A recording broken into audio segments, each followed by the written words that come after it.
Благодарам на репликата, колега Велковски. Бидете без дилема воопшто дека дека сме против овој закон. Знаеме дека станува збор за суштински закон, меѓутоа она што се трудиме е да го направиме најдобро можно квалитетно законското решение од технички аспект и од суштински аспект се разбира.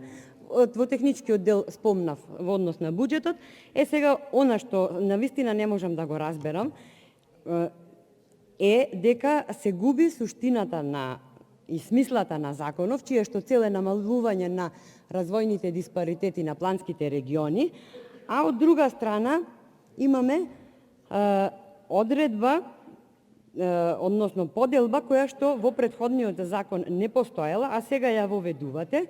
И ќе направам една паралела како било претходно и како е сега. Ако во претходниот закон 70% оделе за проекти за плански регион, сега овој процент е намален на 60% за финансирање на проекти од плански региони. Само две реченици. 20% оделе за подрачја со специфични потреби, а сега одат 20% за финансирање на проекти за урбани подрачја и одржлив урбан развој. Нема смисла да се доразвиваат веќе развиените. И 10% оделе за развој на села, исто така овој процент останува и понатаму.